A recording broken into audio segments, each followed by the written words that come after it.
থেকে খোসা ছিলে নিচ্ছি। আপনারা চাইলে কিন্তু বটিতেও করে নিতে পারেন। আমি এখানে কিছু আলুর খোসাও খুলে রেখেছি। পটলের এই খোসাগুলো আমি ফেলে দেব না, এগুলো আমি ভর্তা করব। আপনারা চাইলে এটা ফেলে না দিয়ে ভর্তা করে খেতে পারেন।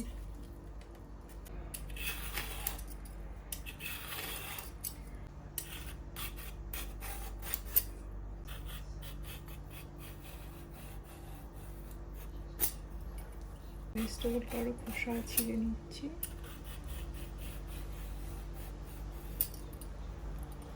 এটার কিন্তু খোসা খাবো না,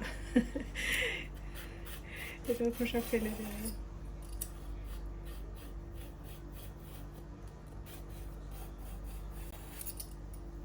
এটা আমার অনেক পছন্দের একটা ভেজিটেবল। এখন আমি সবগুলো ভেজিটেবল আগে ধুয়ে নিব, তারপর ধুয়ে পানি ঝরিয়ে কেটে নেব।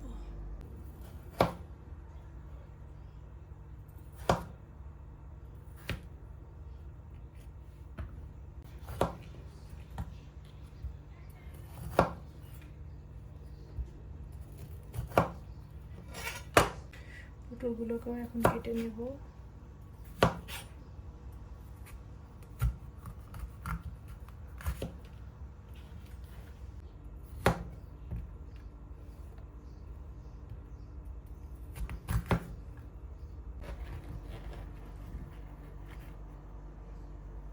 আলুগুলোকেও কেটে নেব।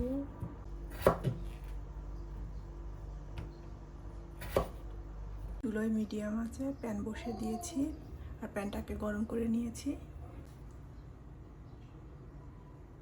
দিয়ে দিলাম তেল। তেলটা গরম হয়ে গেছে, দিয়ে দিচ্ছি খুবই সামান্য কালো জিরা, ভেজে নেব। দিয়ে দিলাম পেঁয়াজ কুচি। পেঁয়াজ কুচিটাকে একটু গোল্ডেন ব্রাউন করে ভেজে নেব। আমার পেঁয়াজটা ভাজা হয়ে গেছে। এর মধ্যে এখন দিয়ে দেব কেটে রাখা সবগুলো সবজি। সবজিটাকে কিছুক্ষণ ভেজে নেব।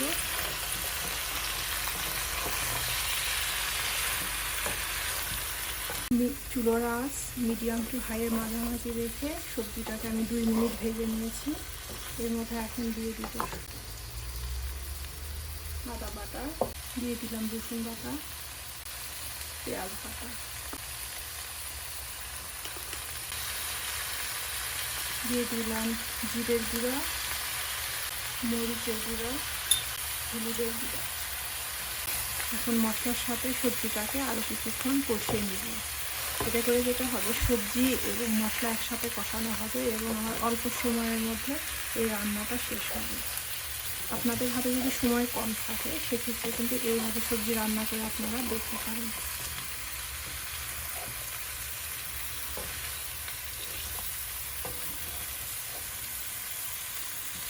সবজির সাথে মশলাগুলো মেশানো হয়ে গেছে। এ পর্যায়ে আমি দিয়ে দেবো লবণ।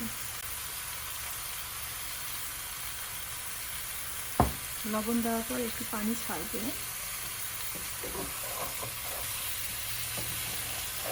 আর যদি দেখেন যে সেরকম কোনো পানি ছাড়েনি সবজি থেকে, তাহলে অল্প করে পানি অ্যাড করতে হবে।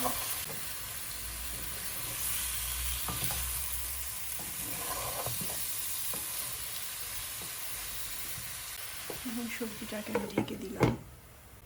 2 মিনিট পর ঢাকনাটা খুলে ফেললাম।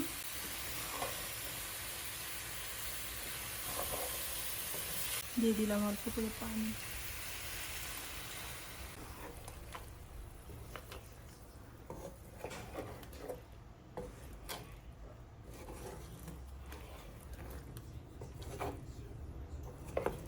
আবারও ঢেকে দিলাম।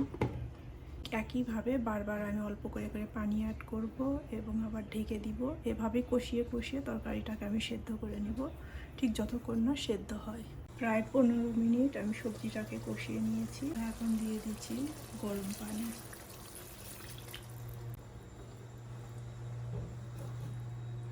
যে পরিমাণ ঝোল রাখবেন তার থেকে অলওয়েজই হাফ কাপ পরিমাণ পানি বেশি দিবেন, কারণ পানিটা ফুটে উঠে কমে যাবে। আমি ঠিক এই পরিমাণ ঝোল রাখবো। আর একটু পানি, অপেক্ষা করছি পানিটা ফুটে ওঠা পর্যন্ত।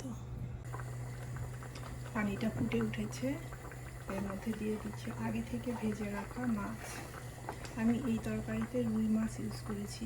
মাছের টুকরোগুলোকে লবণ, হলুদ আর মরিচের গুঁড়া দিয়ে মেখে ভেজে নিয়েছি।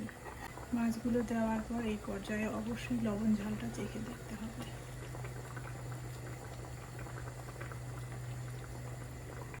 আমার কাছে মনে হয়েছে আর একটু লবণ দিতে হবে। দিয়ে দিলাম সামান্য একটু লবণ, আবার একটু নেড়ে দিলাম, ঢেকে দিলাম আর চুলোর আঁচ একদম লো থেকে একটু বাড়িয়ে রাখলাম। এভাবেই তরকারিটাকে রান্না শেষ করব। এটাকে আমি আর 5-7 মিনিট কুক করে নিয়েছি।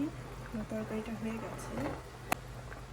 এখন এর মধ্যে দিয়ে দিলাম কাঁচামরিচ, এটা জাস্ট শুধু ফ্লেভারের জন্য। দিয়ে দিলাম একটু সরিষার তেল। আপনারা হয়তো ভাববেন সরিষার তেল শেষে কেন? সরিষার তেল, কাঁচামরিচ এবং কালো জিরা মিলে এই তরকারিতে একটা অসাধারণ ফ্লেভার অ্যাড করেছে। তরকারিটা হয়ে গেছে, চুলোটা বন্ধ করে দিলাম। আমার রেসিপি যদি ভালো লেগে থাকে তাহলে অবশ্যই সেটা বাসায় ট্রাই করবেন এবং আপনাদের ফ্রেন্ডস অ্যান্ড ফ্যামিলির সাথে শেয়ার করবেন। সবাই অনেক ভালো থাকবেন, সুস্থ থাকবেন। আল্লাহ হাফেজ।